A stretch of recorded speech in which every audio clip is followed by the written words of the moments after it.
Yeah, I appreciate it. Thanks. All right, it's recording now, right? Good. All right, well, we're getting into our lesson. All that was extra anyway, so no worries. That's because I started the other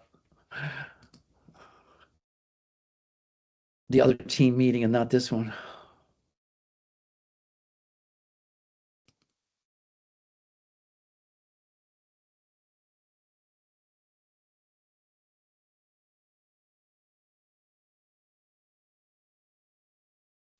All right, let's start in Proverbs.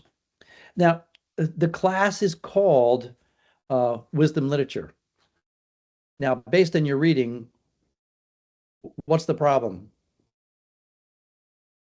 right away?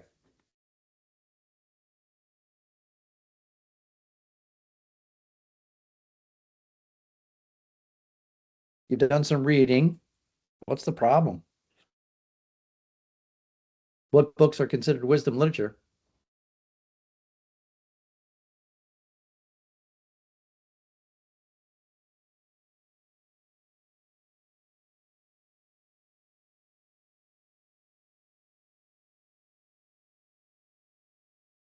Just because no one's talking. I'm gonna say there's many. I don't know. Yep, there's not many. But Okay. thanks, Ryan. I appreciate jumping in.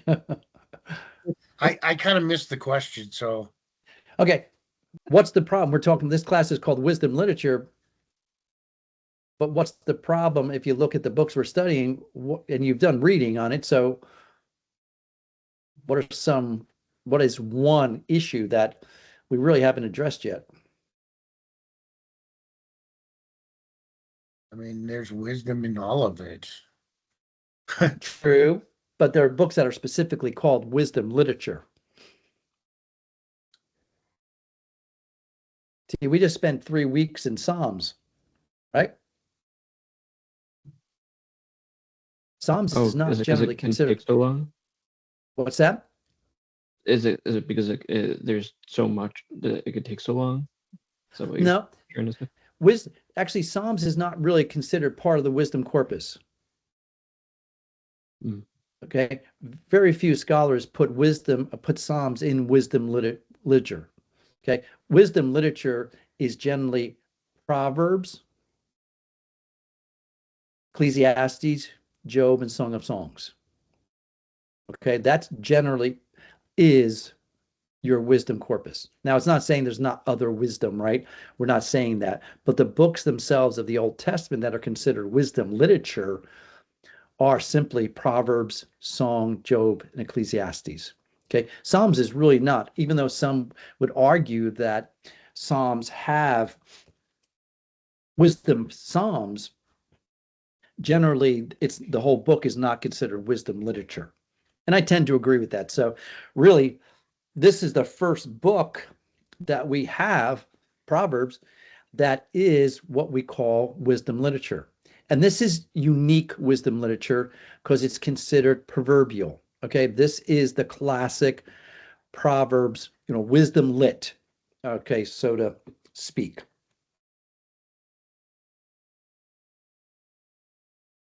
Anybody disagree or agree with Psalms? Where would you put Psalms if you had to decide? Is Psalms wisdom literature or is it a category by itself?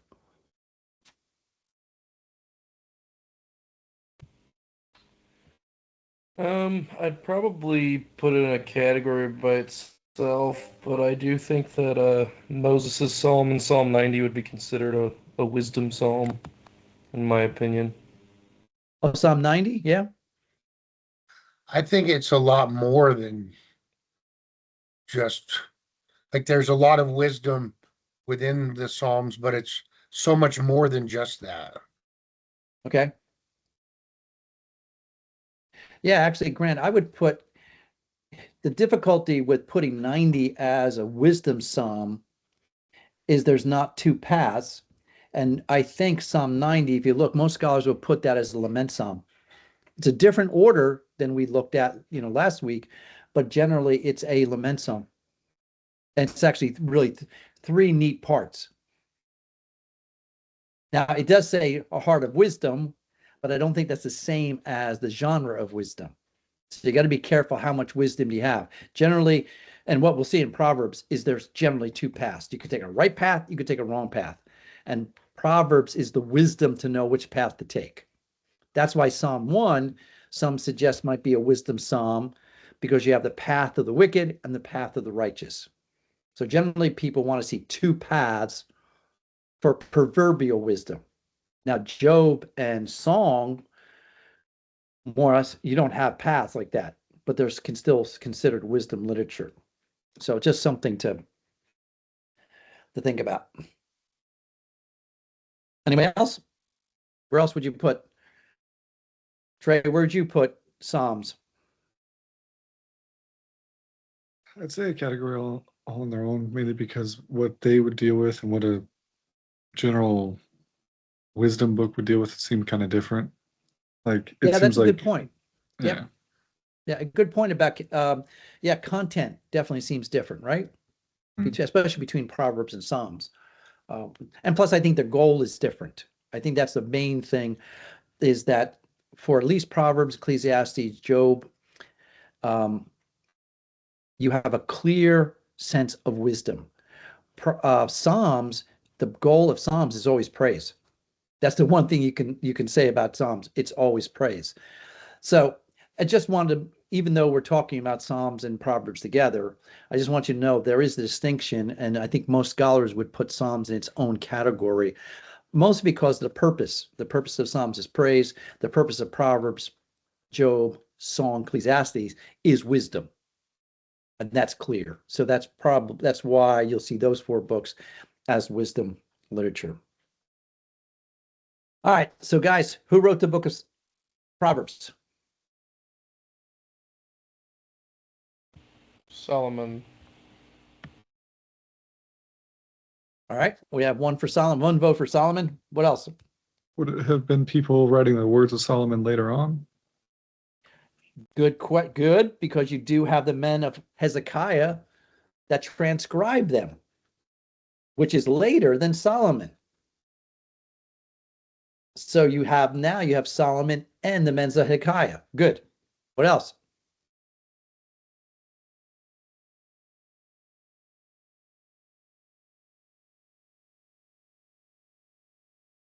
That are the two main ones. Anybody know the two other ones that are mentioned? King Lemuel. Good. King Lemuel is one. And one chapter before it. Who else?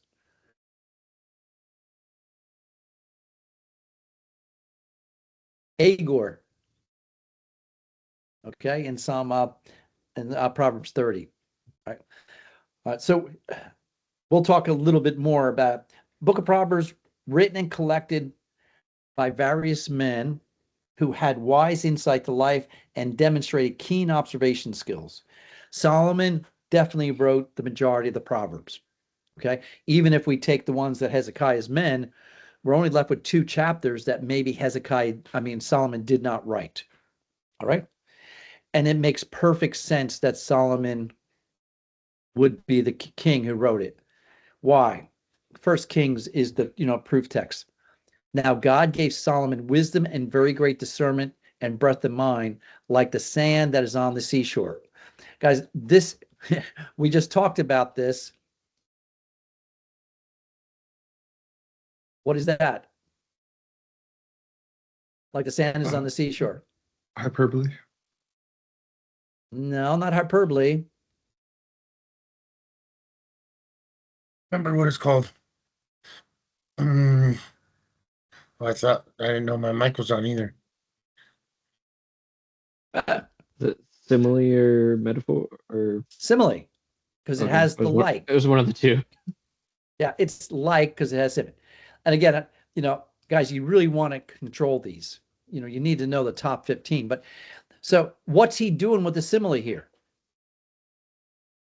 See, we read this so many times, we don't stop and think, say, what's he doing with the simile? So what's the purpose of the simile? And this is in narrative. So what's he doing? He's trying to stress like how big it is or how great it is. Like Or to say it according to the simile, Solomon's wisdom was equal to the sand that's on the seashore. How much sand is on the seashore? It's immeasurable. It is immeasurable. See, and that's what we have to come away with.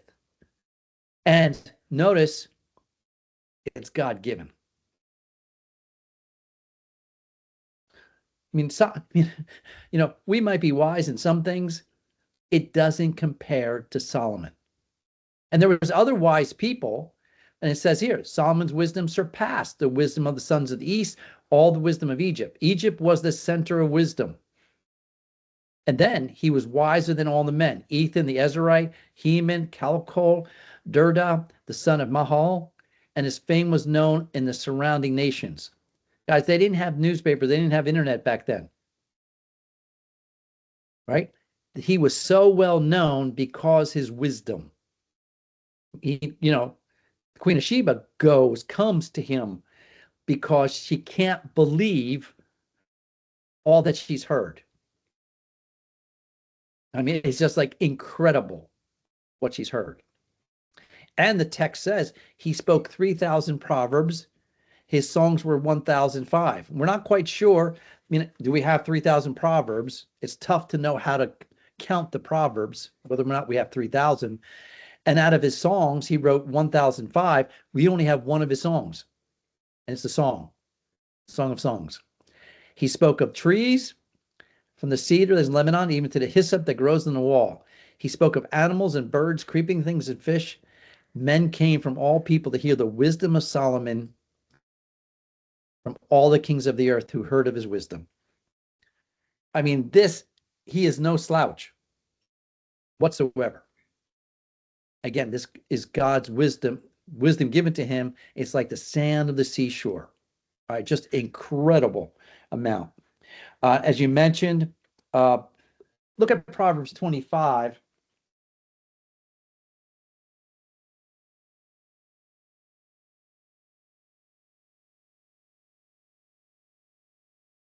Proverbs 25.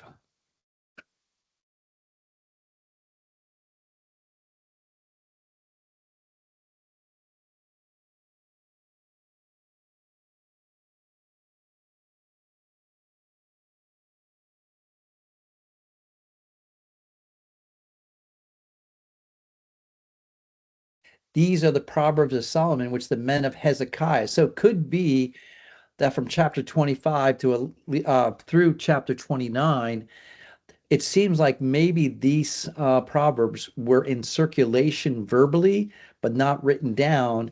However, at some point, the men of Hezekiah's time wrote all of these down.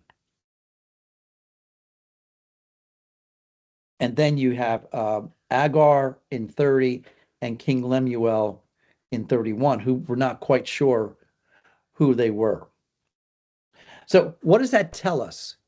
We have Solomon writing in chapters 1 through 24, Hezekiah's men, then Agar, and then King Lemuel.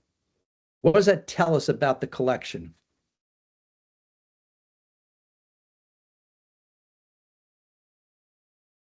What does it tell us about about Proverbs and its authorship?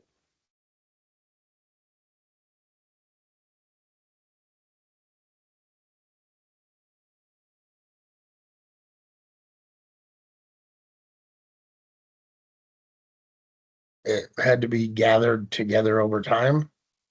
Yes, exactly. It's a collection. And we have to think about it that way. So it seems like there was collections of Solomon's Proverbs at one point, and they were in circulation, written. Then there was also Hezekiah's men, who much later, somebody put those together. Then someone added the last two chapters, 30 and 31. See, it's very difficult to talk about a single authorship or even a single date of composition.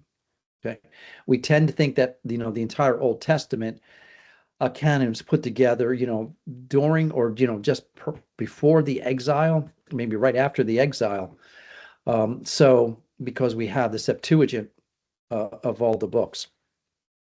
So it's really tough. We talk about Solomon, and he's the majority of it, no doubt about that, majority. But they weren't always written, they weren't collected during his time.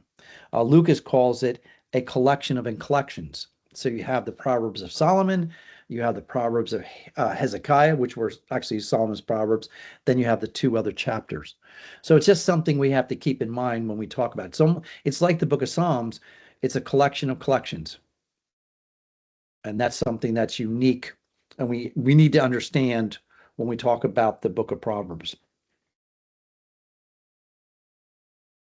All right, from what you've read, how unique is the book of Proverbs?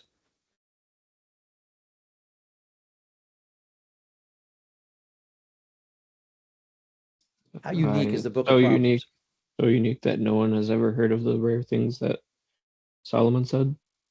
Okay. Someone else.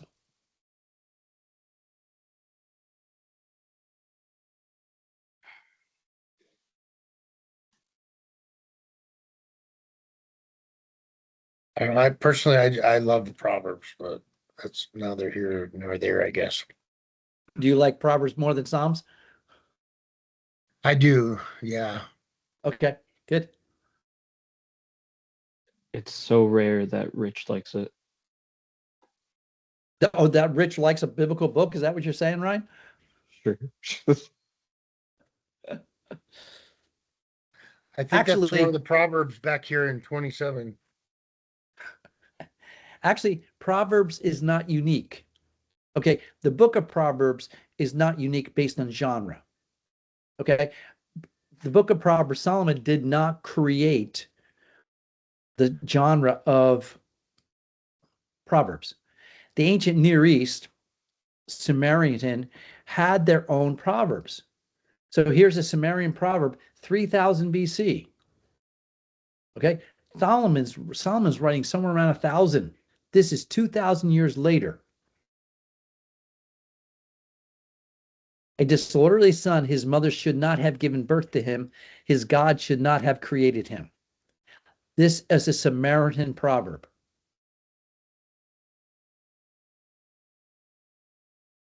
Were you talking about like Proverbs in general, or were you talking about like the themes of the book of Proverbs in the Bible? Both. I thought, Because even oh, okay. even the themes are not that unique. Because here, watch. What's the theme of this proverb, this Sumerian proverb? What's the theme? Basically, that a foolish son gives grief to his parents and his God. Yep, good. And it's better that they would have not been born. Right. But look at this proverb. The Proverbs of a Solomon, a wise son makes a father glad, but a foolish son is grief to his mother. Why are these themes similar? I mean, there's certain wisdom that's just timeless. That's just. You're true, applies. but what's the theme that's common to these? My kids are driving me crazy. Do you ever think that the kid in 3000 BC is any different than the kid in 1000 BC? Probably not. No, not on your life. Okay, there is no difference. And that's why Proverbs, these ancient Near East Proverbs, they're similar to biblical Proverbs. They deal with the same themes. Look at this one. Samaritan proverb again. A thriftless wife living in a house cannot eat.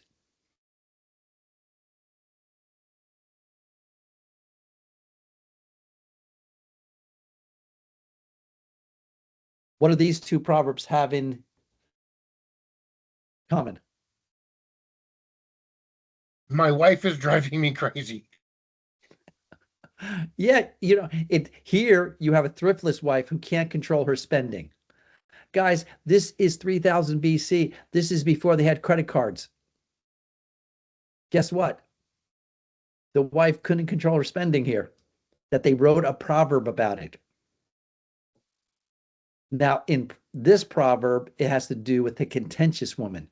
But I want you to notice wife and woman That's the connection. They had problems with their wives. Now they had problem with husbands too, guys, right? But this is written, we'll get to that. Wives are written from the man's point of view and a little bit better, a little bit wow. Here's another one. This is from the ancient Near East. Do not laugh with a girl who is married. The slander is strong.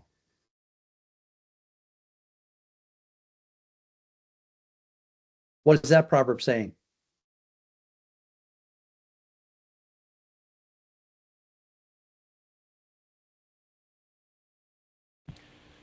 I mean, I can tell that it's saying not to get too close or comfy with a married woman, but as far as the slander, I don't know if that's about slander that can come on you for the appearance of evil, or if that's slander as in. That's exactly it. Oh, okay. You got exactly it. Because you're laughing, it means you're intimate to some degree and you're flirting with the girl who's married. If you're doing that, the result is going to be slander. Really good, Grant. Another one. My son, do not sit alone in a chamber with a woman who's married. What's the issue here? Now you're alone with them. They could say whatever, they could claim whatever, other people could think whatever. Yeah, because if you're alone with a woman who's married, there's gonna create issues of slander. That's interesting. Billy Graham was Temptation. one. What's that, Richard? Temptation also. Yeah, sure. Yeah, I think you're exactly right. Billy Graham said he would never be alone with another woman who wasn't his wife. And, the media laughed at him. But the 3,000 years ago, Samaritan proverb was saying the same thing.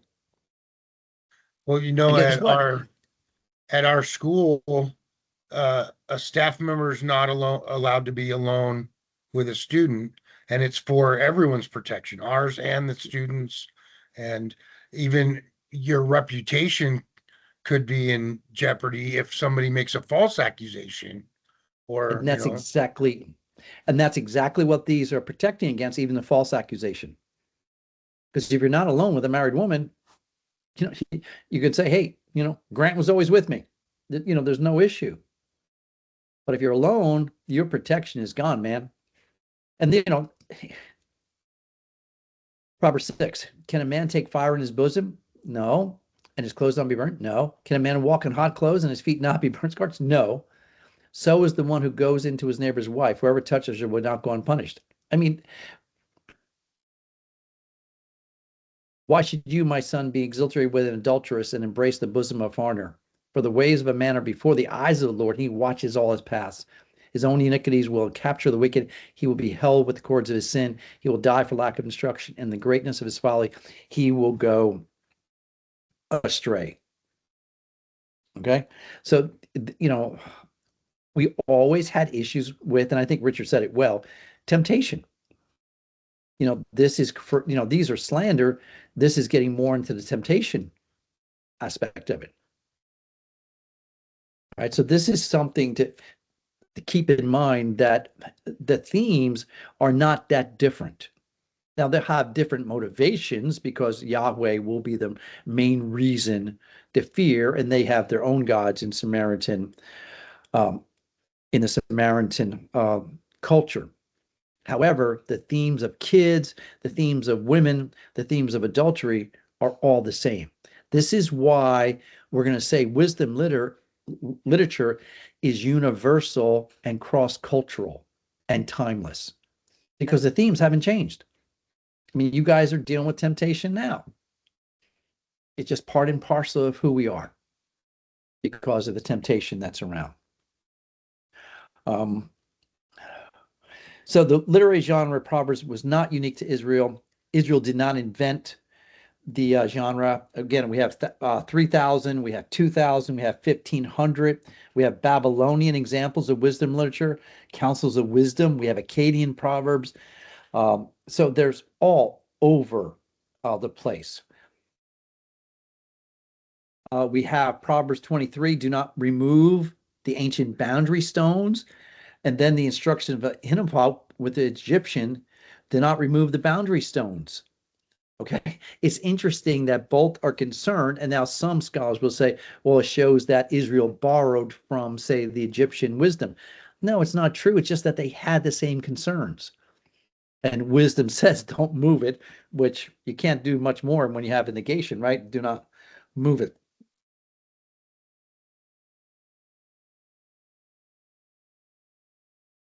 All right. And it's interesting. We go from 3000 BC, we go to 1000 BC. There's actually modern proverbs. Sloth makes all things difficult, but industry, all things easy. Early to bed, early to rise makes a man healthy, wealthy, and wise. You've heard that before. God gives all things to industry. Here, you know this one. You've heard it, and people have even said it's in the Bible. God helps those who help themselves. That's a proverb. This is a good one. Rather go to bed supperless than rise in debt. And my favorite modern proverb is this one. Keep your eyes wide open before marriage, half shut afterwards.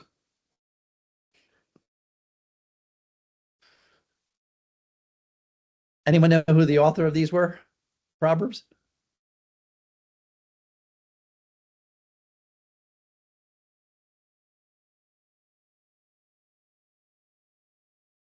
Ben Franklin. Now, what motivated Franklin to write Proverbs?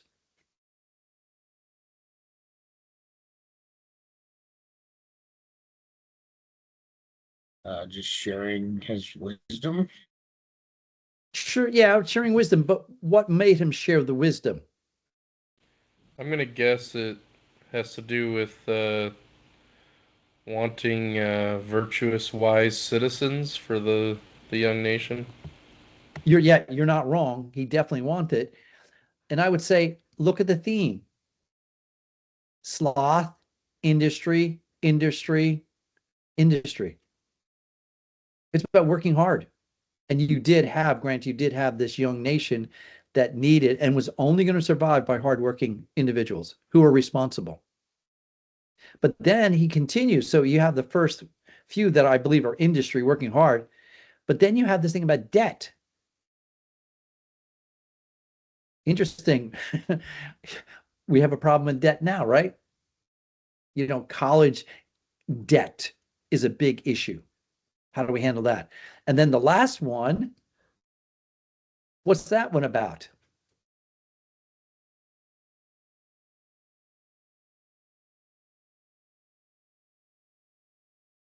What's the last one about? Maintaining healthy family bonds. Yeah, Sense. Find like a good but partner. even more than that, what's it talking about?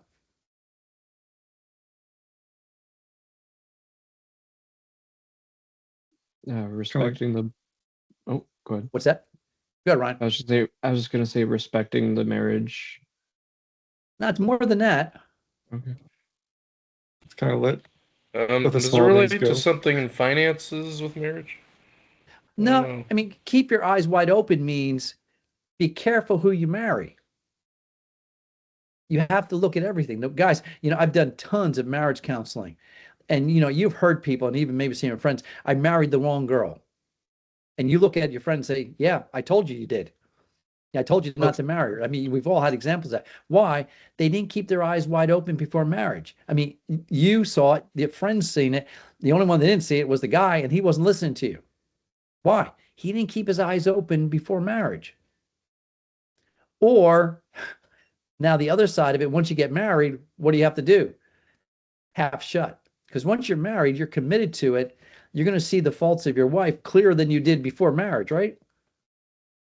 You know, you always see things that you didn't see before.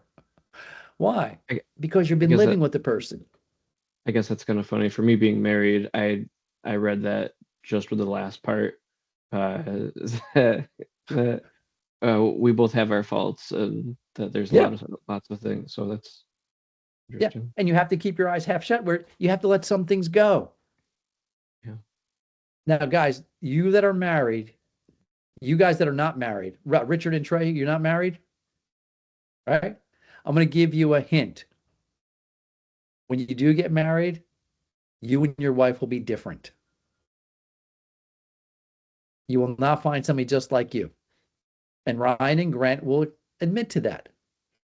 They are totally different. And that's why you keep your eyes wide open before marriage and half shut afterwards, right? All this is to say is that whether you're talking about Samaritan Proverbs, you're talking about biblical Proverbs or modern Proverbs, they all have common themes.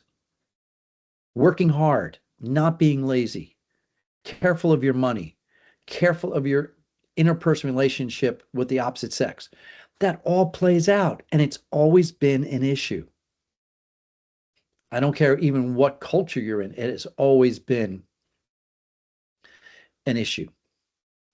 All right, when it comes to date, Proverbs written over a long period of time, not as long as Psalms. Okay, Psalms, we have Moses as the first Psalm. You know, that's written around 1400 BC, Solomon writing 400 years later. Okay, David maybe 300, you know, maybe 350. All right. Proverbs written, if Solomon was the first writer around 1000 BC, Hezekiah's men about 300, about 700. So you have about 300 years between the two. So there's time span of approximately 3 centuries existed between at least the two known composers of the book. Outside of that, it's really hard to date the final composition because you don't know Agor, and King Lemuel. We have no idea who they are.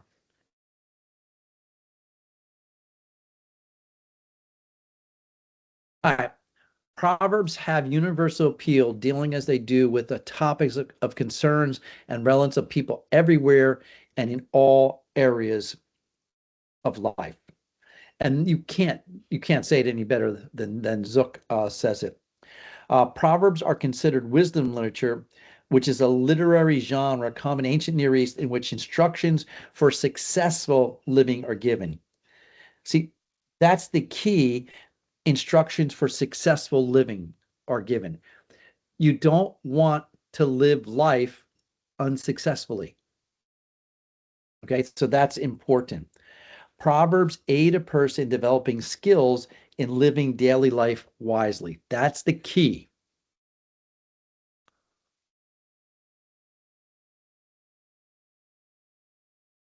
I say here, Proverbs aid a person in developing skills. And this is a skill. You know, we have to learn how to live wisely.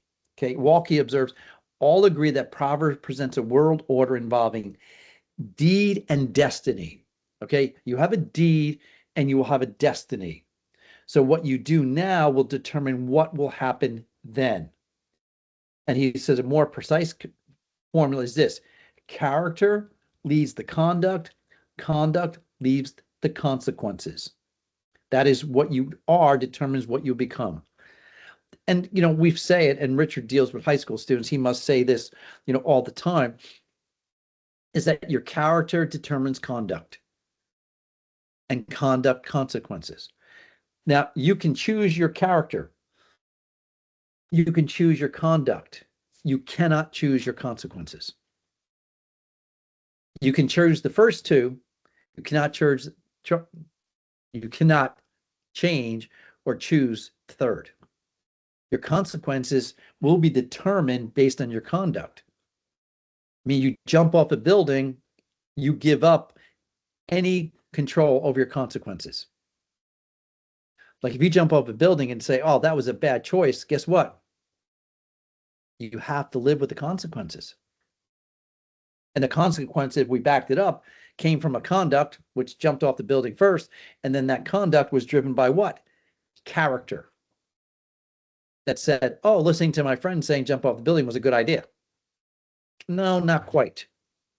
But I learned that too late. And that's the idea of developing skills. And that's why Proverbs goes into great detail of showing you the consequences of bad choices. And it's by doing that and laying it out so clearly, by laying it out so clearly what the consequences are, it's to keep you away. Tell me some things that your parents told you that you never forgot about consequences.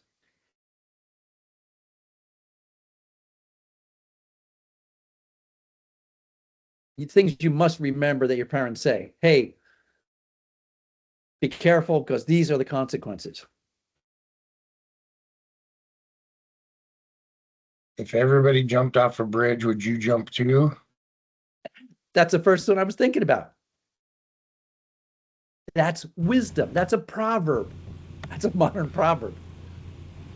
When I would get disciplined, I would always bring up, well, so and so does this, and that doesn't matter. And he always would say, you know, I didn't ask what so and so did. I asked what you did. You're my son. So I often got that quite a bit.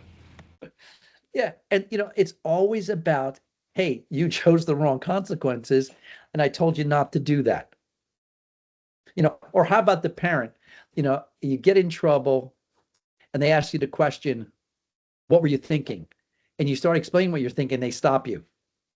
They know what you're thinking. You weren't thinking well, right? Or you say the common teenage one, right? What were you thinking? I don't know. And that's the problem. You weren't thinking, right? Parents are always looking out for the consequences because they know character, conduct, and consequences are intimately connected. You can't get around it. And that's what Proverbs is talking about. Walkie probably has one of the best commentaries on the book of Proverbs, the newest and probably the best out there. Now, again, you never trust one commentary, but Walkie is pretty good when it comes to proverbial wisdom. All right, the term proverb, mashil, okay? It's simply called a sentence constructed in parallelism. So we're going to see exactly the same thing we saw in Proverbs, Psalms. We're going to see again that A line, what's more, B line. And it's simply a proverb. It's a proverb of the ancient. Sometimes it's could be even a parable, and it's of mixed size. Okay, some characteristics. They're generally short. Okay, memorable. They're brief and pithy. Okay, if you look at Proverbs 11:1, you might see, how many words are here. There's 16 words in English. In Hebrew, there's only 7. That's really short. A false balance is an abomination to Yahweh, but a just weight is his delight. 7 words. That's short and pithy. And the brevity caused the wide readers to slow down and reflect on being said. You just can't read this quick. You have to take your time and say, okay, what does he mean? What's he trying to say? And again, you have A line, what's more, B line. So here, the A line, and I didn't spread that out, so we'll just draw the line here. That's your first line. A false balance is an abomination to the Yahweh. What's more, a just weight is his delight. So here you do have antithetic parallelism because you have the but to say it's antithetic doesn't help us. A false balance is abomination. So what's in parallel? The abomination and delight. So if you want to know what the Lord hates, well, that's that. You want to know what he delights? Just wait. And notice he's talking about business. He's talking about business. God is so concerned about we act wisely, not just with our kids, not with our wives, not with temptation, but even here, business. Because those were some people would cheat. So they had to be careful. Say they're salty. And I say this here, they're taken from everyday life, grounded in experience or observation.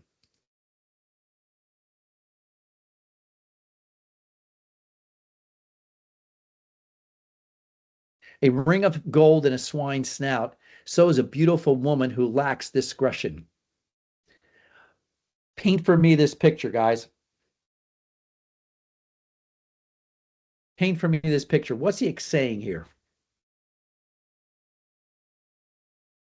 Something always really bothered me about seeing like a really beautiful woman and she's like hanging out with some like boozer or something or some like just kind of it's just like a waste of beauty, I guess, or Okay, you're close, not quite, but you're close. I like the first part.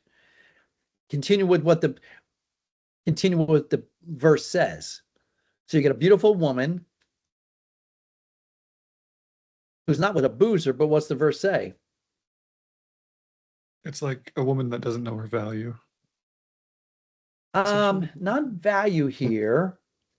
What doesn't does it act mean to wisely. lack this? What's that? Like She modesty. doesn't act wisely. Yeah, it's more that doesn't lack discretion. Someone who lacks discretion means they don't know when to shut up.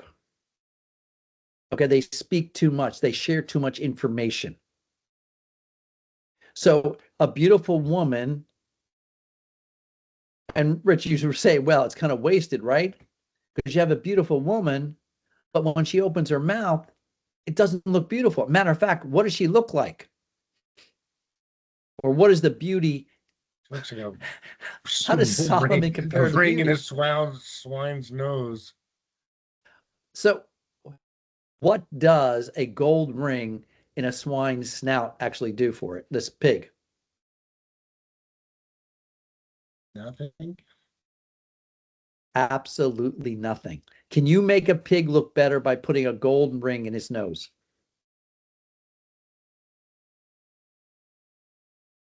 You put a gold ring in a pig's nose, what do you have? A dirty ring. You have pig, you still have bacon. You haven't done anything new. And that's what it's saying. So if you, a beautiful woman who lacks discretion, she's no better than that beautiful gold ring in a swine snout. Guys, do you see what the author has done? He makes this word picture that we can all see this beautiful woman, but when she opens her mouth, it's like, wow, it's like a pig. And pigs were not prized in Israel, right? You know, they were unclean animals. But it's a salty, right? It's taking from everyday life, grounded in experience or observation. Solomon, just a master at this. There's no mincing words in this proverb. You know, one probably observed a woman lacking discretion at a family gathering, then thought of a despised animal and a pig and saw this connection and made the connection out loud. Like, you know, it's wow. Many times, the righteous of the blameless will smooth his way, but the wicked will fall by his own wickedness. This is, you know, again, salty. All right. Oh, no, I'm going to say this one. And I forgot to put the heading here. Proverbs are presented in fixed formulas, paradigms, patterns, and stereotypical generalizations. All right. This is a typical generalization. What makes this typical of Proverbs? I would say that it's a principle, so it doesn't describe every single individual situation, but a general reality. So generally, a person who has virtue, they make life easier for themselves by not being an idiot. Yep. Yeah, good.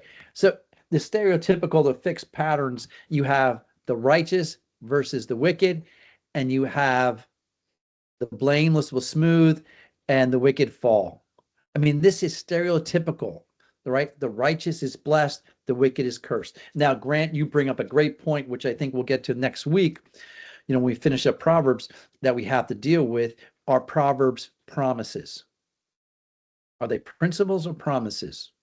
And we'll look at it, one proverb that's a real good one where that conversation comes up. All right, so they're fixed patterns. And that's what we just talked about. All right, oftentimes they're observations of life. You know, for at the window of my house, I looked out through my lattice and I saw among the naive, I discerned among the youths a young man lacking sense. So these observations of life, he looks out, Solomon looks out, and he sees a young man, and the young man's going to the house of the harlot here in chapter 7. They're poetically crafted. She's like a merchant ship. She brings her food from afar. Again, we have the simile. She is a merchant ship. How is she like a merchant ship? Well, it says she brings her food from afar. This pictures for this woman, this virtuous woman, this noble woman of Proverbs 31, it pictures her as this merchant ship. And matter of fact, notice it's plural. It's not just a one-time ship, man. This is the constant. This is who this woman is. It's poetically crafted. She is a ship. She brings her food.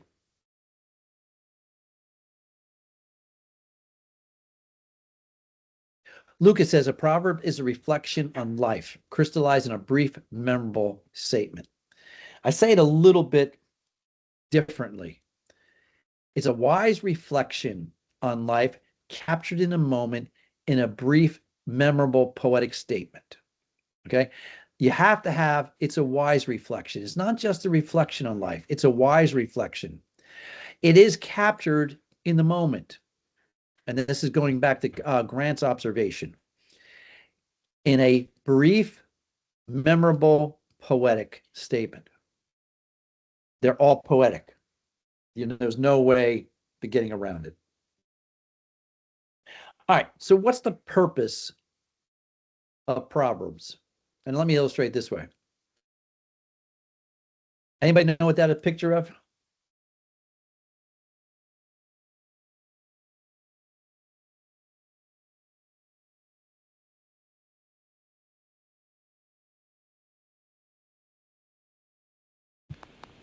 Something related to navigating the waters? Okay. Do you understand what the red buoys and green buoys mean, Grant? No idea. Okay. Anybody else?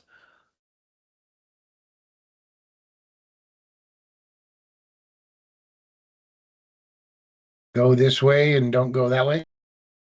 All right. That's close. Okay. There's a saying, it's almost proverbial in navigation on the waterways, red, right, returning. You always keep the red buoy on your right when you're coming back in the dock. And that's the arrow pointing here.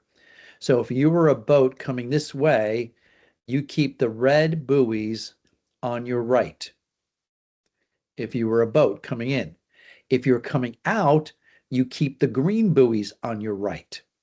So the saying goes, red, red, right, R-I-G-H-T, returning.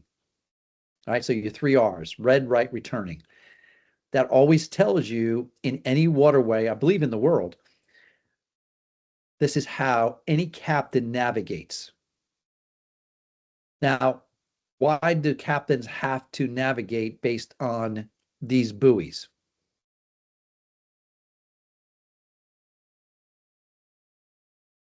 It's not like they're going to recognize all the land around them. What's that? It's not like they're going to recognize all the land in the world around them. So, All right, good. It is definitely directional. What's another one?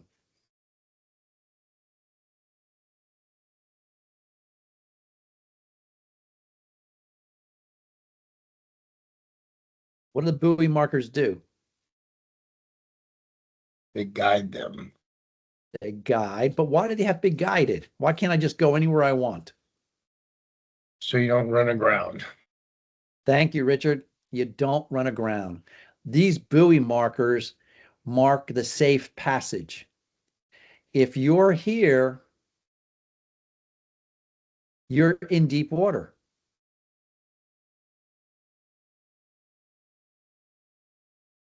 What happens if I go this way?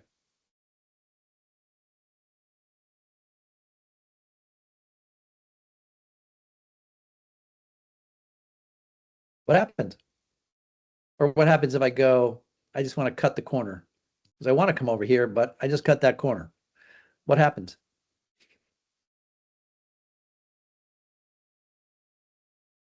You'll probably hit something and run aground. You're right, because these are marked for depth. Okay. If you stay in between the two buoys, there's enough water for you to pass through. They are designed to keep you safe, to keep you from running aground. If you go over here, you take your life in your hands or your boat in hands, because there's not enough water on either side of the buoys. All right, this is true of anywhere you navigate any waterway. Okay. Now, so this keeps you safe. Are these buoys, the red and the green, are they keep you from having fun?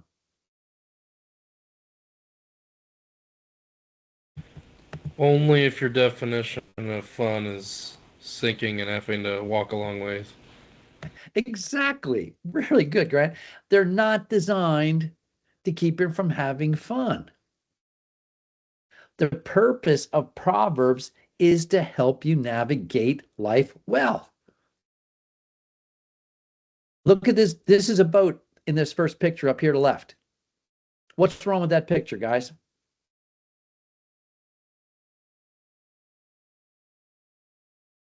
Anything's What's wrong with it, though? Just upside down in the trees on the dirt, not in the water. it's a boat in the dirt, a boat in a tree, and you could see the tracks of the boat coming up here in the mud. That's not good. He didn't listen to the channel markers. Down here, I didn't know if that car was going to try to tow that boat out of there. That's not a good picture. And this one, you never want fire on a boat. See, the purpose of Proverbs is to help us navigate life well. All right. Proverbs are designed to keep a man or woman on the right path and away from danger. And unfortunately, when a boater doesn't pay attention to the markers and ventures outside the channel, bad things happen. Bartholomew and Dowd say, so while wisdom is a matter of negotiating the challenges of life successfully through God's dynamic order of creation, we do so with the warning that starting anywhere but with the fear of Yahweh will destine us for failure. Because, sometimes we wake up and we see day as a series of obstacles to be avoided. We'd love to be able to navigate life in a way that minimizes the problems. Guys, how did this happen? This is a green buoy marker. There's water over here. There's water over here. How did the man put his boat right through the channel marker up here? And notice how deep it went. Someone wasn't paying attention. At least some of the boat is to the right of it. I guess he just couldn't make up his mind, right, Grant? Or how about this one? These are not photoshopped. These are all true. This happened in 2018.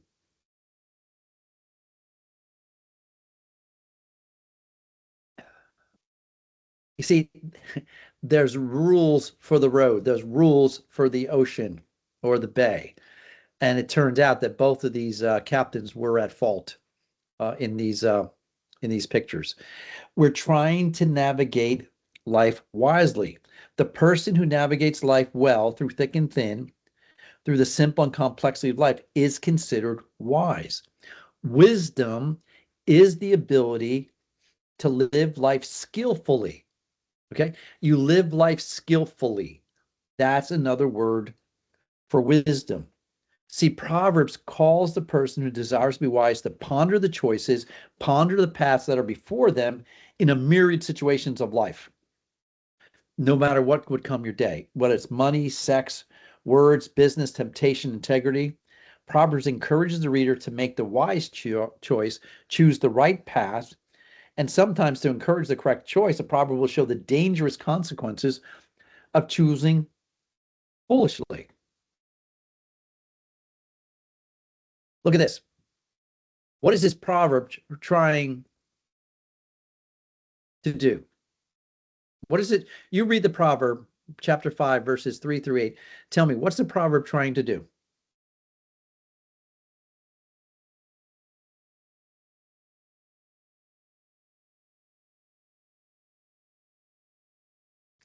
I would say it's trying to give very strongly worded warnings about both the just how luring and tempting lust and adultery is, but just how severe the consequences are for falling into that temptation.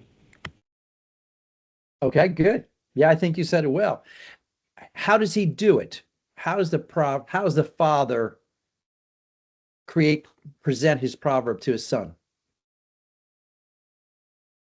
By using terms the son would understand.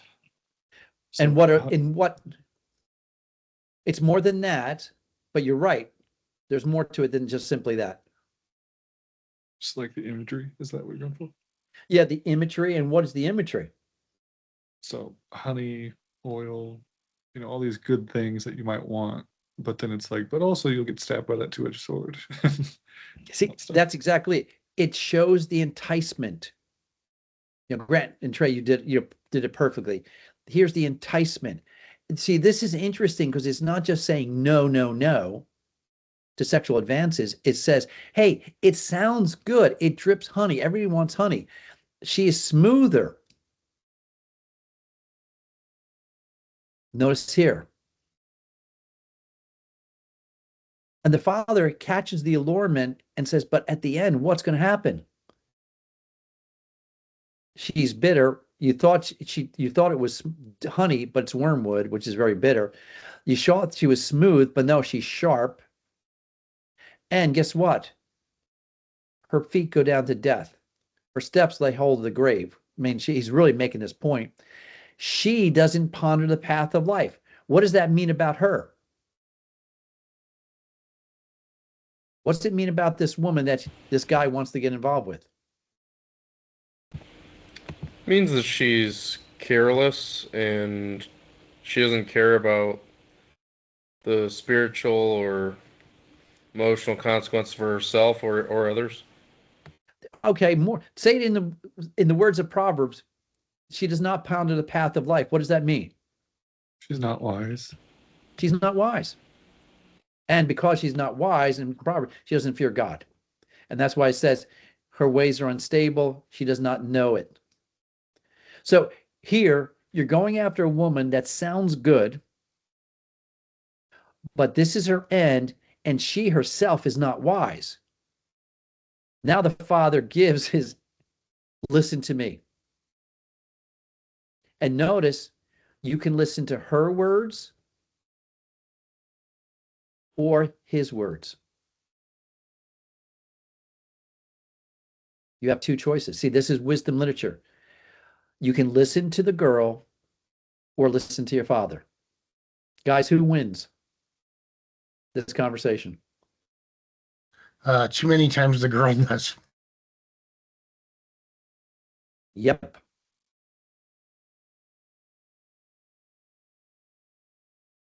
Unfortunately. And what's the what's the strategy the father gives? Keep far from her. You don't go and argue with her. You don't go to chat with her. Do not go into the door of her house.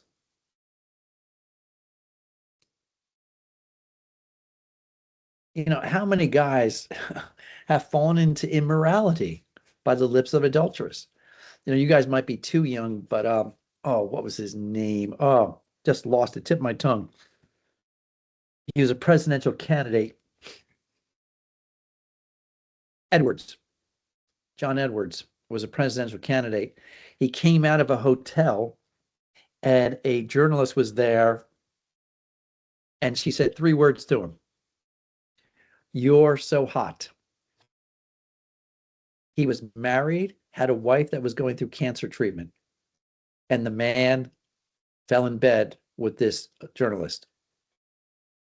because of 3 words. You're so hot. Guys, the lips of an adulteress drip honey. Come on, man. I mean, just a few months ago, Philip Yancey, confessed to an 8-year affair. What in the world are you thinking, Philip? A man that's helped countless millions of people with his books. But he gets involved in adultery because they're not navigating life wisely. That's what it comes down to. So, who's the intended audience for Proverbs? So, if you look at Proverbs chapter 1, who's the intended audience?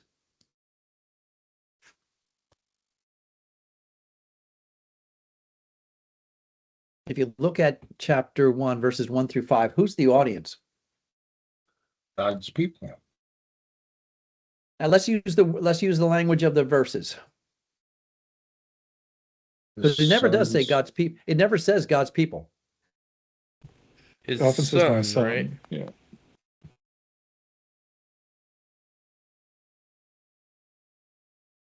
Who's the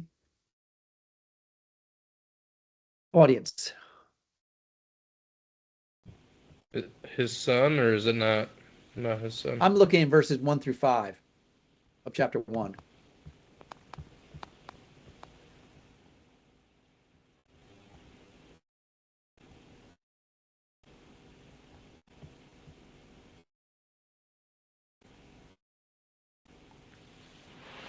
Is the audience to the simple?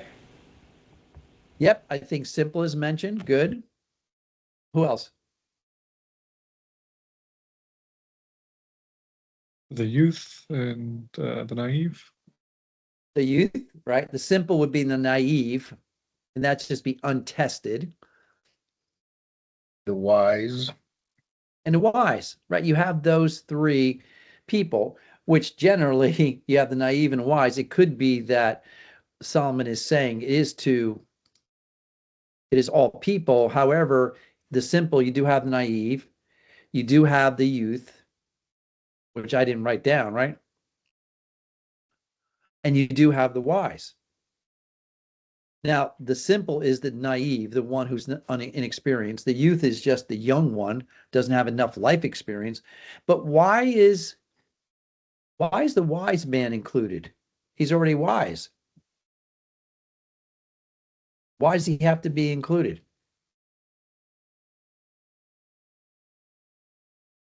The wise never stop learning.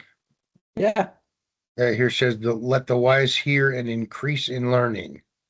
yeah. And What the does one who what does that mean? understands obtain guidance.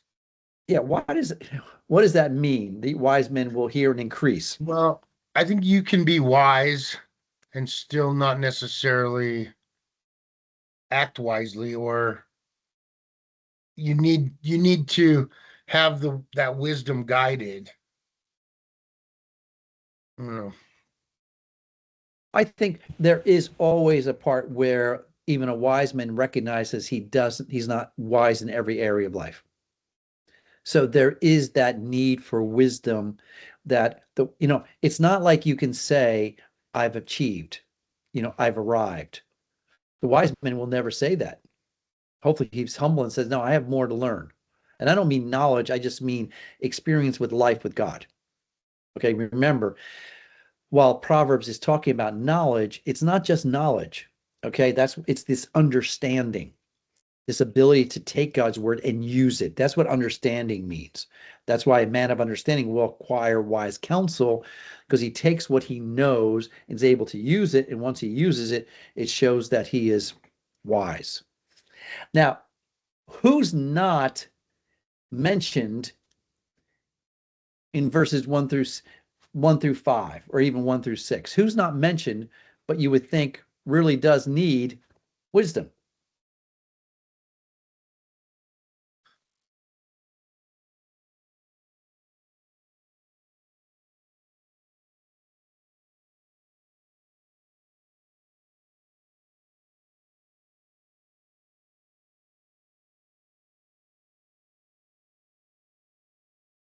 I mean, Israel specifically?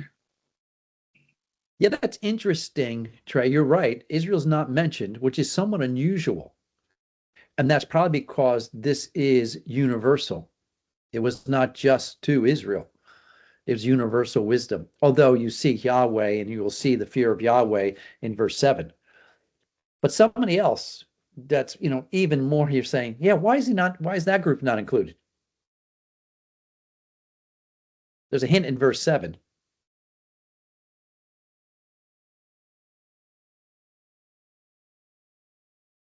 Oh, fools?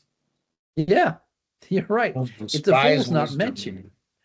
And right, Richard, why is the fool not mentioned? Because in verse 7, they despise wisdom. If a fool did not despise wisdom, what would he be? Wise. Exactly it. See, and a fool is not included in the audience because he does not listen, because he despises instruction, and that's what Torah is. It is instruction. So fools are excluded because it seems odd because they're the ones who need it the most, but they are not teachable. If they're fools, they not listen to a wise proverb. And most importantly, they do not fear God. Now, if the fool wanted to leave his foolish ways, he want to eavesdrop on the book, then he or she is welcome. But then again, they may no longer be a fool. See, we become foolish when we leave the right path and refuse to heed the call of wisdom and cease fearing God. That's why all of us can keep increasing in wisdom, because every day we're called to be wise and we have to make wise choices. And sometimes we show that we're not really that wise based on the choices we make. Now, Grant made a great observation that the audience becomes more specific after verses 1 through 7. Who does the audience become in a number of Proverbs, mainly chapters 1 through 10? Who's the main audience?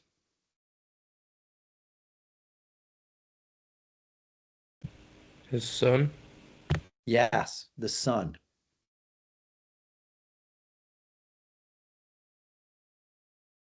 All right, so Proverbs said, my son, to keep you from the evil woman and from the slow tongue. Proverbs 2, to deliver you from the strange woman. It's better to live in a corner of a roof than a house shared with a contentious woman. My son, observe the commandment of your father. Do not forsake the teaching of your mother. Proverbs 31, the words of King Lemuel, which his mother had taught him. So the question, again, like the fool, who else is excluded? Who else is excluded from Proverbs as an audience?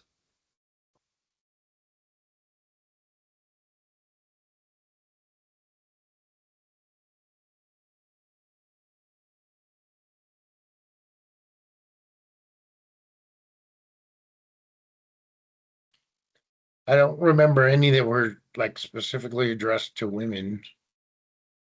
You're right. Notice it says sons, it never says daughters. And when it does talk about women, it's more of advice towards men about types of women. Yes. So women are the object, they're never the audience.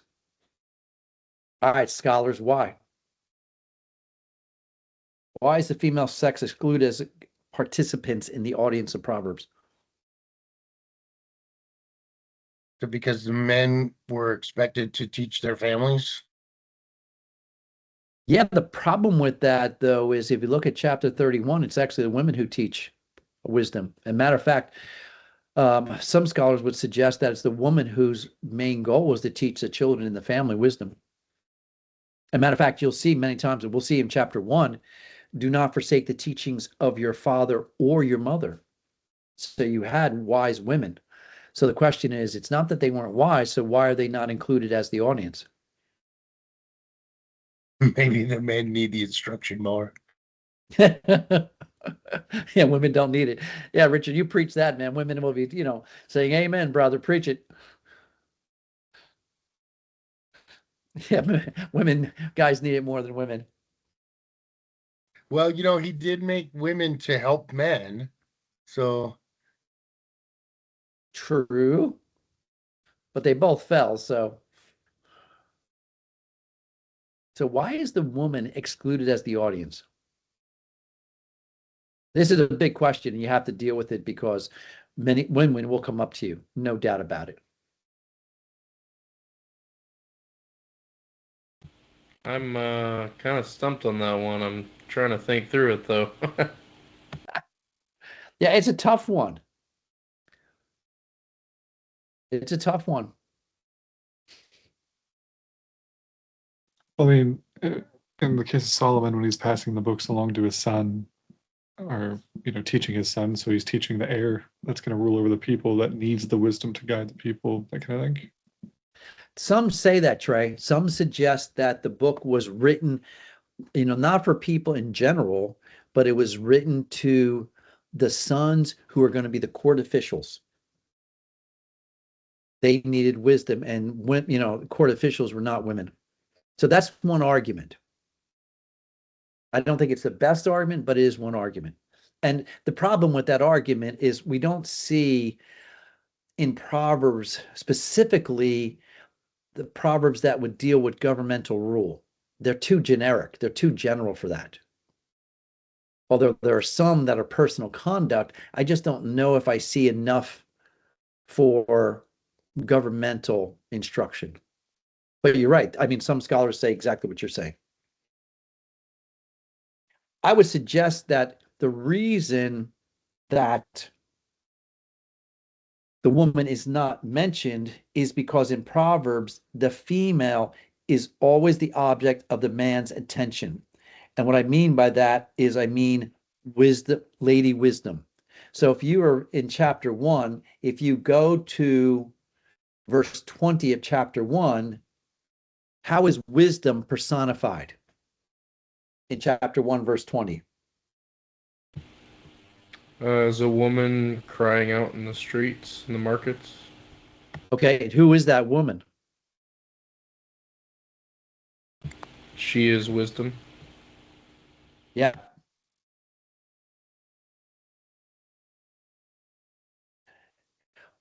Women were always, you can pursue Lady Wisdom. Okay. That was the goal. You were to avoid the strange or the zana, the strange woman. So it seems like the intended audience was going to be male because the two women were the wrong prize and the right prize. Lady Wisdom, and you'll see Lady Wisdom personified all the way through chapters 1 through chapter 10. Okay. Proverbs 4, the beginning of wisdom is acquire wisdom. With all your acquiring, get understanding. Prize her, she will exalt you. She will honor you if you embrace her. She will place on your head a garland of grace. She will present with you a crown of beauty. Okay? Wisdom, Lady Wisdom is what they're called. Lady Wisdom is always personified as that epitome of what the guy was supposed to get. Okay, so you're not going to have a woman getting a woman. That would be odd sexual orientation wise, especially for ancient Israel. But a guy getting a woman, he's supposed to go after the right one. And that's what we see in Proverbs chapter 31, the guy going after this right, wise woman. So I think that's the reason why we have the male going after the woman. Go ahead, Grant. And then, so then in that case, the prize is Lady Wisdom, and then the opposite of that, a trap is you could almost say Lady Adultery, or the adulterous woman, kind of what leads you into sin and temptation. Yes, because again, remember, there's always two paths, righteous, and wicked, and there's always two women, the right woman and the wrong woman. You're supposed to find the right woman. Now, by extension, though, that also means women were supposed to find the right guy, the wise guy, not the wise guy, but you understand, the guy who exhibits wisdom. All right. Now, the question, does this make Proverbs a male-only book? The answer, in short, is no. In the ancient Near East setting, it was a male-oriented society. This doesn't mean inferior. We got to help people understand this, right? It doesn't mean it's simply the way things were expressed in the ancient Israelite culture. Women did not see themselves as lacking something as some women do today by looking back at in the Old Testament. Okay, we have to look at the audience of that day. They did not see themselves as lacking anything. There was no inclusive language in use in the ancient Near East. It could be that the genre of Proverbs itself sets up the male as the audience and a female as the object. Thus, gender may be a literary device. And that's what I'm going to argue. It's a literary device. And I'll note that many Proverbs are written with no audience mentioned at all, therefore universally applicable without reference to gender. It's clear that males and females need wisdom and give attention to the book. Plus, females gave themselves to this book as well because it's evident, because there's numerous references to wise moms instructing their sons. So if you look at chapter 1, the father says it in verse 8. Hear, my son, so there's your audience, your father's instruction, and do not forsake your mother's teaching. You had to have women applying themselves to Proverbs because they had to be wise. Because the father recognizes his wife's, the son's mother's wisdom and says, hey, don't forget this. This is going to keep you from harm. Carol Myers, a feminist scholar, says the female personification of wisdom is probably rooted in the roles of women as a teacher of both life skills and technical skills. And I would add, in the home, woman wisdom is a culture expressed in the primary role of women in socializing the young and managing the household. So Myers, who's a feminist scholar, not conservative by any stretch of the imagination, she recognizes that women were the ones that were teaching Proverbs in the home. That was their responsibility to do it. And they did it well because so many are recognized as wise. Okay. Even in look in Proverbs 31. And I like Proverbs 31 for a number of reasons, but the introduction is really interesting. What does Proverbs 31:1 say?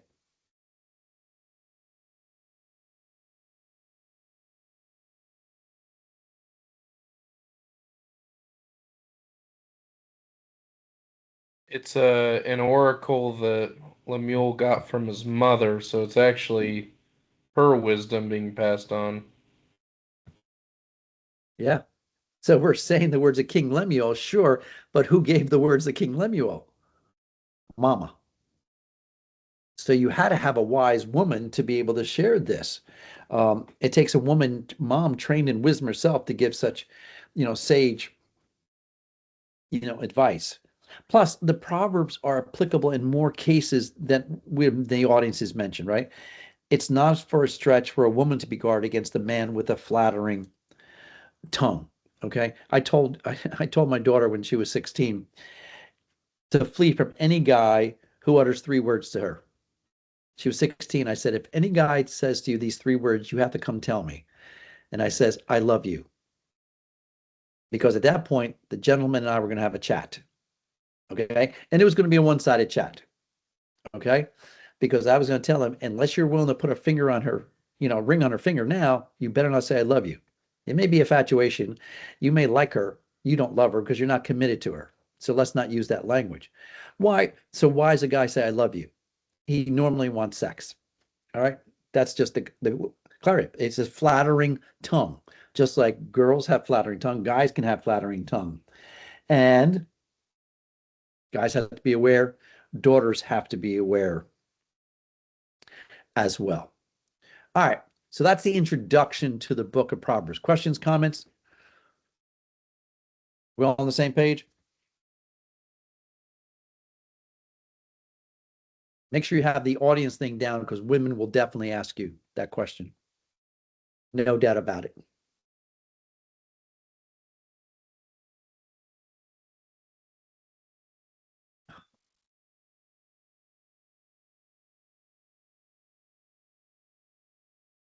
All right, we're all on the same page? All right, types of Proverbs. There are the instruction Proverbs in chapter 4, verse 1. Hear, O sons, the instruction of a father. Give attention that you may gain understanding. So you'll see the father number of times giving these instructions. Hey, this is, I want you to do this. It's like a father telling me, how to fish, how to work on cars, right? Proverbs 15, 5, 15 through 18, we'll see instructions again. And this is interesting, Proverbs chapter 5. So much metaphor here. Drink water from your own cistern, fresh water from your own well.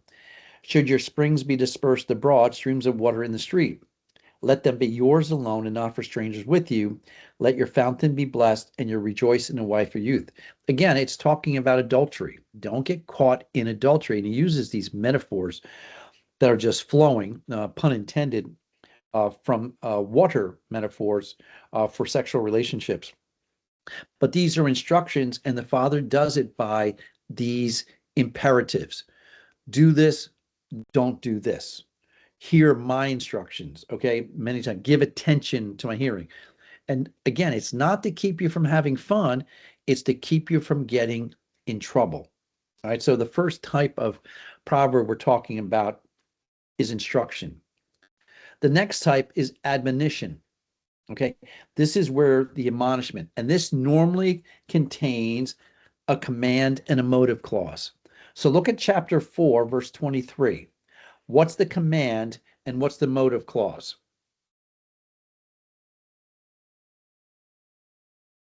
So the command is watch over your heart with all diligence, and the motive is for from it flow the springs of life.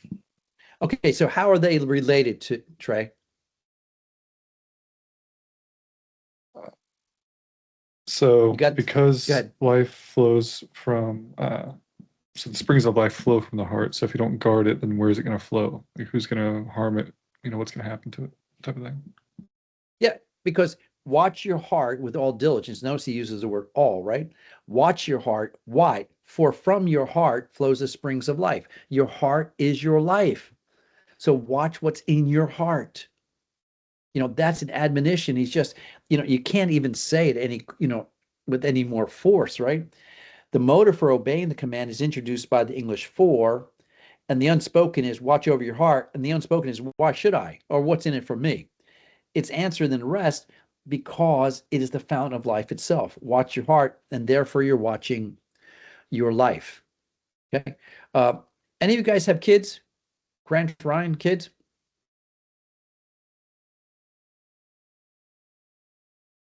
Not yet. Not yet. Okay.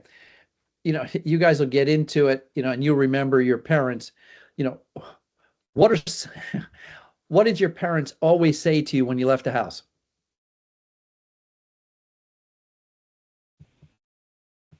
Be safe. Let me know when you get home. Those kind of things. Okay, Make good. good What else? choices. Make good choices. Yeah, what else?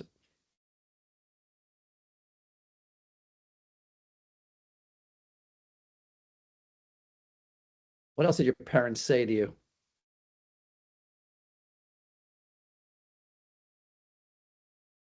It's funny, I found my wife saying this to our grandkids. And it's one of those things of saying, how we're repeating it. I always say to my kids when they're walking out, hey, be good. And, one sense that sounds silly. And my daughter called me on it. She said, what am I supposed to, am I going to be bad? Why are you saying be good? And it's just, I guess like Grant, be safe. Well, am I going to try to be unsafe? What is, what is that? But we say that, as a greeting or a benediction as they're leading, but it's an admonition because we're asking something from them and we're really asking them to be wise. Okay. Because we want to be able to see them again. This is really fascinating. The next one. Oh, sorry, I jumped too many. These numerical ones. Look at chapter 30.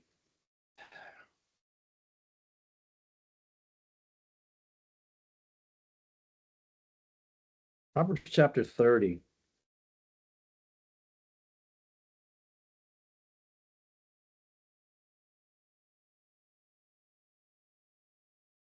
This chapter has a number.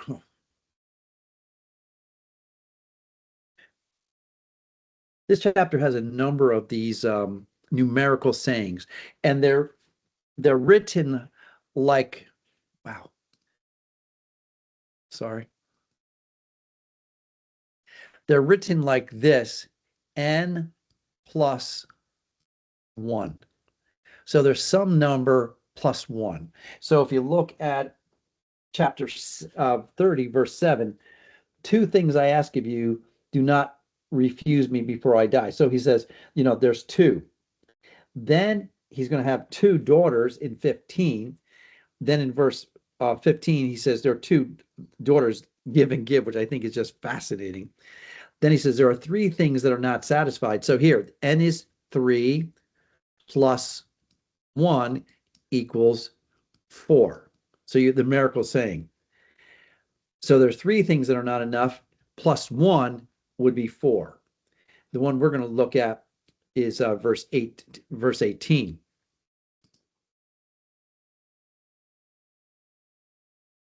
There are 3 things which are too wonderful for me, 4 which I do not understand. So he's talking about wonderful, and then what's more, not only just wonderful, but I don't understand them. The way of an eagle in the sky, that's number 1. The way of a serpent on a rock is number 2. The way of a ship in the middle of the sea is number 3.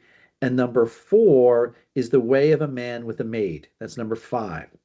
Now, what is too wonderful, and what does he understand about the number 1, the way of an eagle in the sky?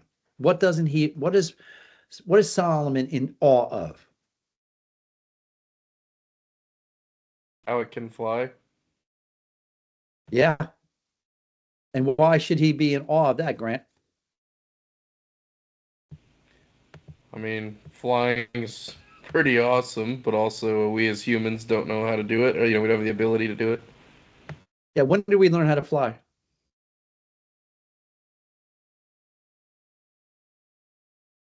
How many years ago? Not many. I mean, Yeah, about 150 years ago. The Wright brothers. Solomon, they didn't really understand it. But you pick up the way of an eagle in the sky. How did the eagle stay up there? We didn't understand that. Solomon didn't understand it. Okay, at least the people around him did not quite understand it. The flows of air and the wings, and how they had low pressure and high pressure of the way it went over the wings. I mean, that's fascinating. How about the number 2, the way of a serpent on a rock? What's too wonderful? What doesn't he understand about that? You might have to put biology glasses on for this one. The way it's like recharged by the sun, or Yeah, what does that mean, Richard, in more technical terms? Sounds like you're putting a plug in him, like yeah. I don't know, they're rejuvenated by the warmth of the sun. And why is that? Because they're cold-blooded, I guess. Yeah, exactly. We know they're cold-blooded. And how do they regulate body temperature? By sitting on a rock. They might not have known that. This is something that's too wonderful. What about the third one? The way of a ship in the middle of the sea.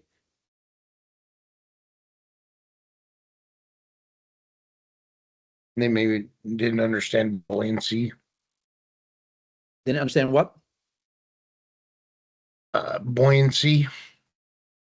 They understood buoyancy because they created ships, and Archimedes understood it. But remember, it says the way of a ship in the middle of the sea. What's he talking about? The winds? Probably the winds. Because wind was the chief element of moving a ship. I mean, they could row for sure, but they're not rowing far, especially not in the middle of the sea. I do think it was the wind and currents. And really, we didn't understand ocean currents until the 1800s. And it was actually a Christian, Murray, who actually found the currents of the oceans, because of Psalm, I believe was it Psalm 8? I forget which Psalm, because one of the Psalms, he said, because it says currents of the sea, In Psalm 8, he believed that if God said there was currents in this paths of the sea, then he would find them, and he did. Okay. And how about the last one? This is and the way of a man with a maid.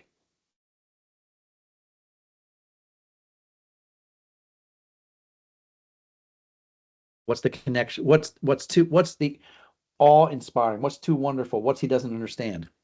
Love. Probably love. And I'm thinking more here, probably sexual love more than anything else, because of the relationship to look verse 20. Why is verse 20 right after this numerical parallelism? If you can answer that question, you really understand this. Because really, guys, when you have three things that are too wonderful, four, I don't understand. The fourth thing is really the punchline. That's what he's trying to get to. He's building to this. I don't understand this. I don't understand this. This is too wonderful for me. And then the fourth one is the ba-boom that I really don't understand. And then he follows up with that in verse 20. What's the relationship to verse 20 to verse 19? Or at least the last part of the verse 19, the way of a man with a maid. I would say that while he has mystery involving, okay, like you mentioned, love. I would say verse 20 though, in contrast, he does understand the way of the adulteress. He understands the motive and the sin. Is that I don't know. Don't say sin and don't put it as Solomon, because he's putting it in the words of the adulteress. Because you notice he continues it. Verse 20 has to be connected to verse 19 because he has the way of an adulterous woman. What is the way of the adulterous woman? How's it in contrast to the first four things he's talked about from her point of view? Remember, what does the adulterous woman do? Is it that she understands what she's doing and then claims to not? She understands it, but what is her understanding of what she just did? She just had an adulterous affair. That's why she's an adulterous woman. What does she understand about that affair that is in contrast to to verse 19, the way of a man with a maid? That Solomon says is too wonderful. She has done nothing wrong. No love. What's that, Trey? There's no love. Yeah, almost, but I think you're putting a romantic spin on it. Use the words of the text.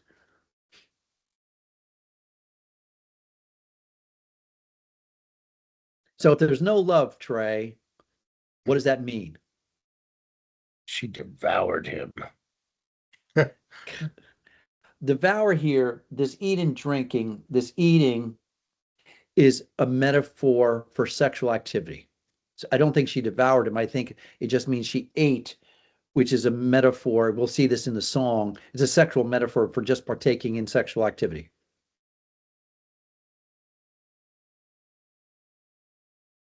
And this is what we'll see. This is what you see today, too, guys, when it comes to sex. So think about some modern concepts of sex. Not just lust, but look at what she says about it. She says, I have done nothing wrong. Which means what? That like adultery there's nothing wrong with what she's done. There's nothing wrong with the way she's acting. Why?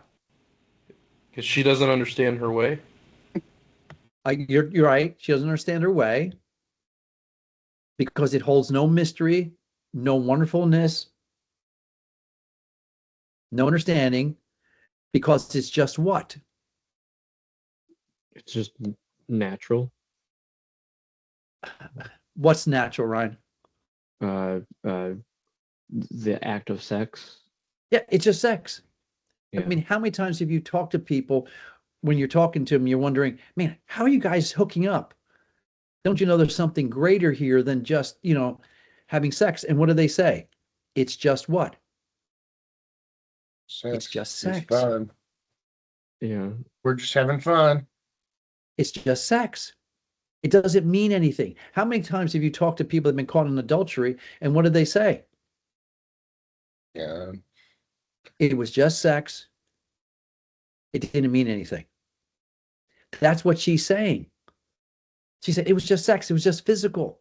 I didn't do anything wrong. See, that is in direct opposite of the wonderfulness and the amazement of the understanding that Solomon has about a man with a maid in a proper covenant relationship where sex is to be enjoyed. See, this is the juxtaposition that there's 3 and 4, and the fourth thing is contrasted with a worldly view that many people still have today. Hey, it's just sex. That's What's the big deal? what- I've done nothing wrong. That's one thing that bothered me about like promiscuous women is it's meaningless to them. Like it's just a party favor. It's just like it takes the specialness out of it or the depth of it, you know. And this is your verse, Richard, because Mhm. Solomon says these are things that are too wonderful for me. Now, Paul gives the theological spin on it and says what in 1 Corinthians 5? Didn't Solomon have 700 wives or something? Yeah, that's the Song of Songs. We'll have to get to that, but we're going to hold that conversation till the song class. But what does Paul say in 1 Corinthians 5 that really theologically argues against the woman? Oh, is that the one where it's like the Corinthians are saying what's good for the body, or what's good for the stomach is good for the body, trying to justify it? It could be. Okay. I'm thinking more what he says about going into a prostitute. Oh, okay. The Corinthians had a lot of Yeah, they had a lot of issues. So, yeah, what does Paul say? That he who goes into a prostitute becomes what? He becomes one with her. Exactly. See, you can't just say I ate and did nothing wrong because you became something with her. So that is, significant, at that point. All right. So we have to be careful. All right. So that's what we want to really be careful of. And I think this is really, really neat the way he does this whole, there's a stanza. Look at verse 15. It introduces it. The leech has 2 daughters. And what's the daughters' names in verse 15? Give and give. The first daughter is give, and the second daughter is give. I mean, that's just so picturesque. Then he says, there are 3 things that will not be satisfied, 4 that will not say enough. And say, okay, now you don't have the wonderful, you don't have the understanding, but you have, are these things going to be satisfied? And the first thing he says is Sheol and the barren womb. Now, why is Sheol and the barren womb not satisfied? They're never full. Right. Does the grave ever say, I don't want any more? Does the barren woman ever said she has enough? No, she's barren. She can never have enough. The earth is never satisfied with water. The earth always needs more water. And does a fire ever say enough? I mean, the picture of this, especially, when we've gone through wildfires here in the U.S., in California, dramatic, destroying wildfires, right? The fire never says, I've eaten enough, I'll stop. See, and these are just so picturesque proverbs that we can see them, in action. So 3 things that are fascinating, 4 things that will never say enough. And then you have chapter 30, verse 24, and chapter 29, and you have more of these numerical proverbs, which I think are just fascinating. And I think in the above examples we just looked at, the list becomes more and more difficult to understand. And I would think the last one is what the author is trying to get our attention at. All right, then you have these better than sayings, and there's a number of this. So look at 16:8. Better is a little with righteousness than in great income with injustice. So you're asking yourself, the author is asking you to think about what in these verses? What's the juxtaposition, so to speak, or what's the competition for your allegiance in Proverbs 16:8? Choosing faithfulness to God or greed as your reward. Yeah. But notice it says better is little with right living, because righteousness here is right living. Don't think of this as salvific. This is right living. It's better to have little with right living than have great income with injustice. Do you all agree with that statement?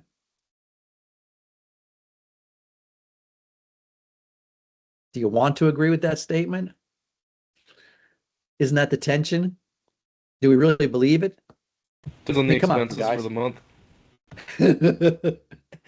I mean, wouldn't it be great to have great income and maybe, I mean, if you just cheat on your taxes a little bit, I mean, April 15th is coming up, you know, if you just cheat a little bit, you can have a little bit more money.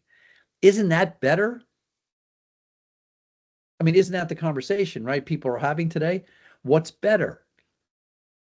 I can have X and that's better. Yeah, it's a little bit illegal, but nobody will know. See, that's better then. And what Proverbs is showing us, it's better to be a little. But that's not something we hear much in our society. It's better to have little. And I'm okay with little because that's right living. Because if I have to live unright living, and that's the parallelism, guys, right? A line, better is a little with righteousness than great income with injustice. Just notice the juxtaposition, little with great, righteous with injustice. You can have great income with injustice. All of you guys could be rich. You know that, right? All you have to do is do something illegal. Sell drugs. You can get rich. But is that better? And what Proverbs is saying, no, it's not. The selection, one would choose to have little wealth with right living because that's better. Proverbs 16, verse 19. Better to be lowly in spirit and among the oppressed than to share plunder with the proud. What's he saying here in verse 19?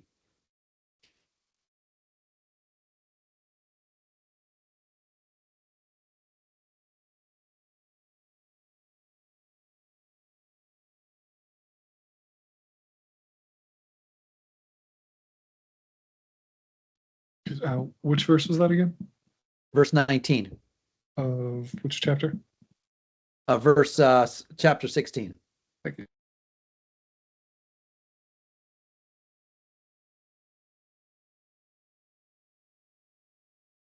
mean, what's your two choices in Proverbs 16:19?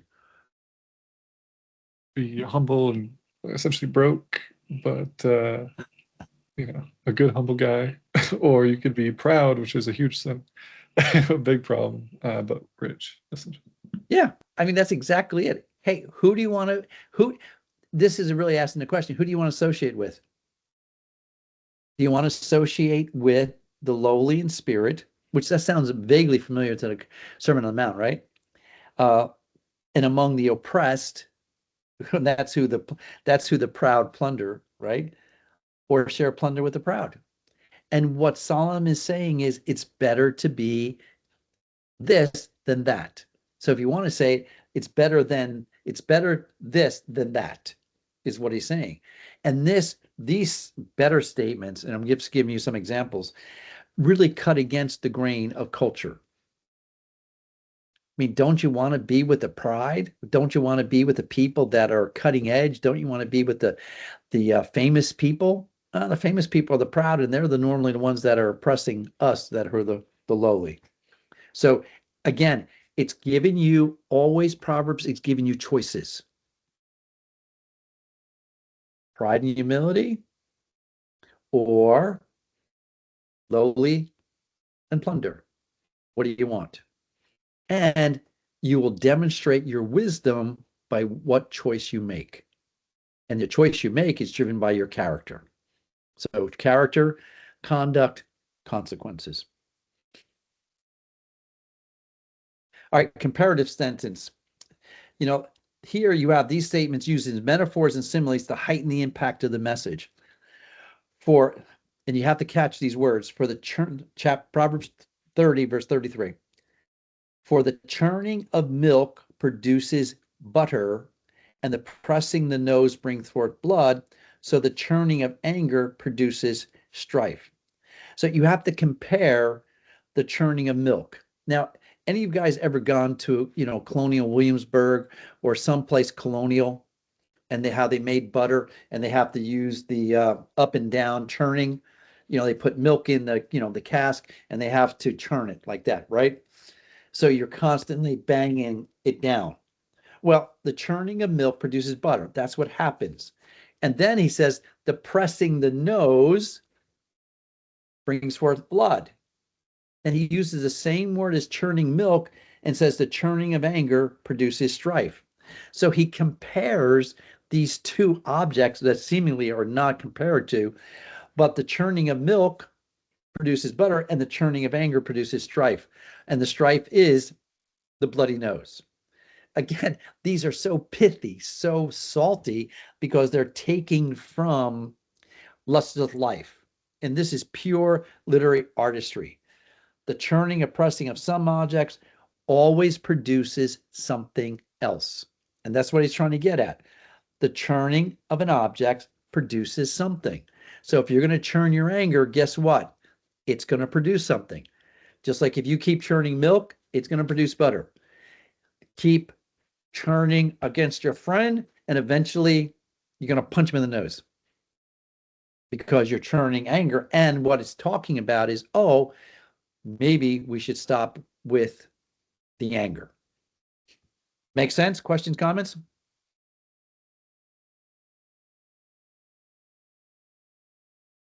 Makes sense. Good. Someone say something?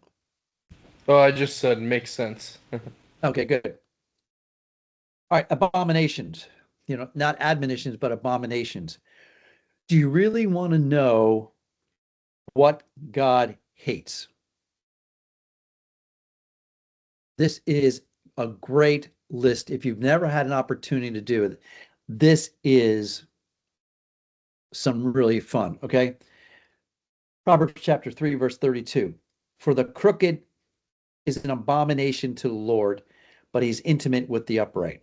So the crooked man. And again, there used to be a song in the 60s, a crooked little man who lived in a crooked little house, right?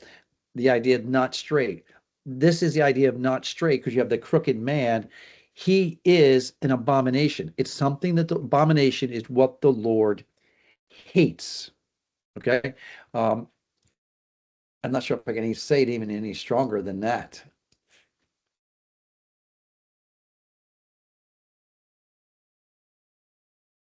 Just want to look something up real quick.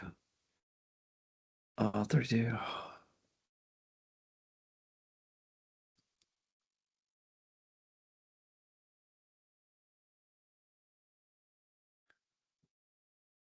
This is Toyava. This is an abhorrent, an abomination, an abhorrence. It's something that was terrible.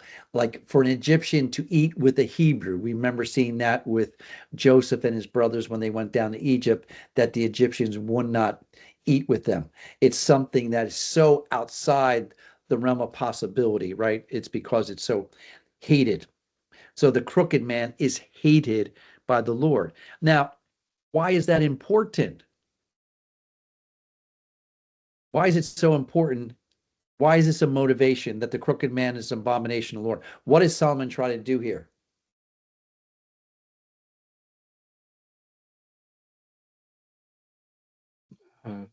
Speak to people that we keep our path straight and focus on God. Yeah, but it's more to that. Why use the word abomination? Because God hates it. Yeah, but again, what's the motivation? Why does he bring that up? Why does he bring up that God hates it? I think to help them understand the severity and the moral severity, that it's not just, your actions are not just related to pragmatism, but they actually involve how God responds or reacts to your actions. Good. So what's the motivation? That was excellent. What's your motivation then, Grant? So the motivation would be, if I love God, then I would not want to do the things that He hates. Good. Yeah, that's the positive way of saying it. I would say it the negative way as well. Do you want God to hate you? I mean, it's really simple. The motivation is, why would you do something that God hates? So if you choose to cheat on your taxes in, 8 days, that's crooked. That's not straight. God says He hates it. That's motivation. Who wants to be hated by God? Now, I don't see anybody raising their hand. Why? We don't want to be on God's side. And this goes back, look at chapter 1, verse 7. We didn't talk about this, but this is where I want to bring this up. This is the basis of Proverbs. The fear of Yahweh is the beginning of knowledge.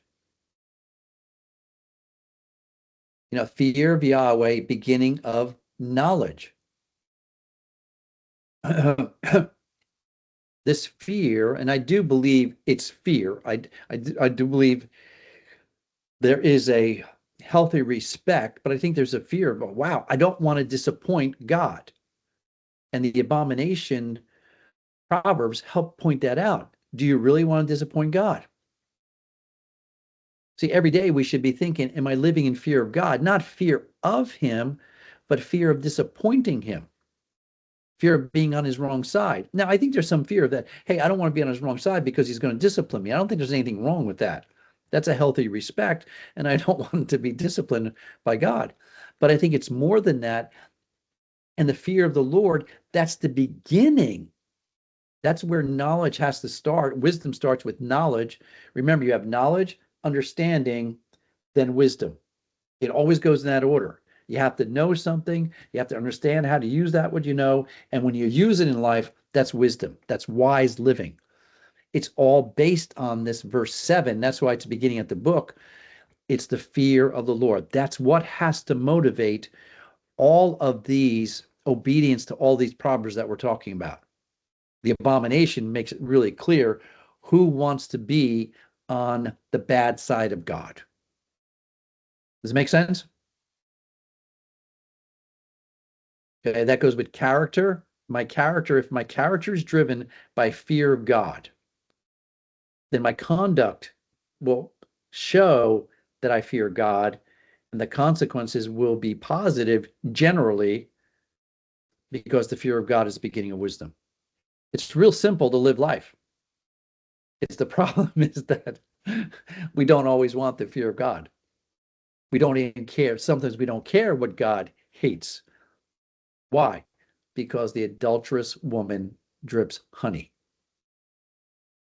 You see, because we can listen to the woman or we can listen to God. Again, there's always these two paths, and it's never quite as clear cut as we want it to be. It is now in class, right? Oh yeah, I'm living for God. It's easy. But afterwards, tomorrow morning, when we're not in class, we're not talking about things of God, then you can start feeling the tension.